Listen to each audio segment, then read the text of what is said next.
శ్రీ సత్యసాయి జిల్లా ధర్మవరం నియోజకవర్గం మొదిగుబ్బ మండలం ఎంపీపీ ఆదినారాయణ యాదవ్ భూ వివాదం అటు ఇటు తిరిగి మాజీ మంత్రి పల్లె రఘునాథరెడ్డి గూటికి చేరింది. తనపై వస్తున్న ఆరోపణలన్నింటికీ మాజీ మంత్రి పల్లె రఘునాథరెడ్డి కారణమని, దానికి సంబంధించిన అన్ని సాక్ష్యాలు నా దగ్గర ఉన్నాయని ఆదినారాయణ యాదవ్ బాంబు పేల్చారు.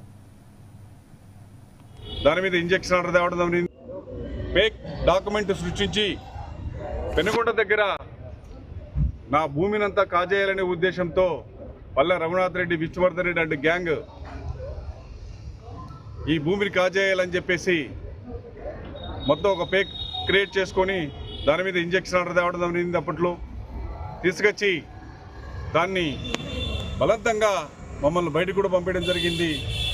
ఇప్పుడు ఆ ఫేక్ అగ్రిమెంట్ అని చెప్పేసి తేలడం జరిగింది. ఎలా అంటే 2019లో స్టాంప్ పేపర్లు తీసుకొని 2018 డేట్ వేసి దాన్ని ఒక క్రియేట్ చేయడం జరిగింది. దాంట్లో భాగంగా నేను ఆర్టీఐ కింద కోరడం జరిగింది.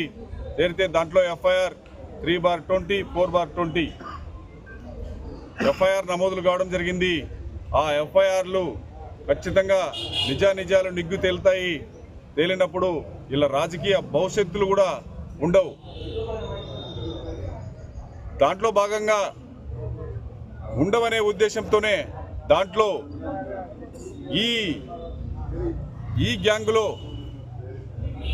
సిపిఐ జిల్లా కార్యదర్శి వేమయ్య కీలక పాత్ర పోషించాడు. ఆ విట్నెస్ చేయడం జరిగింది ఆ ఫేక్ అగ్రిమెంట్లో, ఫేక్ డాక్యుమెంట్లలో. దానికి గాను అతను భూమి దాదాపు అతని పేరుతో వాళ్ళతో చేయించుకోవడం జరిగింది.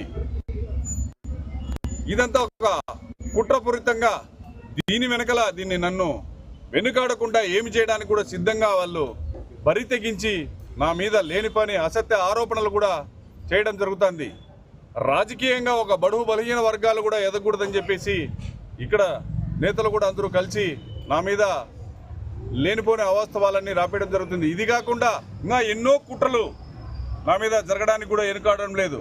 దాంట్లో భాగంగా ఎస్పీ మేడంను కూడా కలిసి నా మీద ఇలా ఉందని చెప్పి రిప్రజెంటేషన్ జరిగింది. తర్వాత ఆ కేసులను వెంటనే మీరు దాన్ని ఛార్జ్షీట్ వేసి దాని మీద ఛార్జ్షీట్ కొన్ని చేయడం జరిగింది. ఇంకా కొన్ని కేసులు ఛార్జ్షీట్లు కూడా వేసి తొందరగా దాన్ని నిగ్గు తేల్చాలి అని చెప్పడం జరిగింది.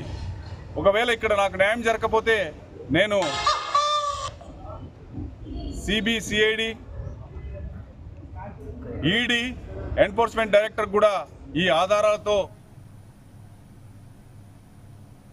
శ్రీ సత్యసాయి జిల్లా కదిరిలోని శ్రీమా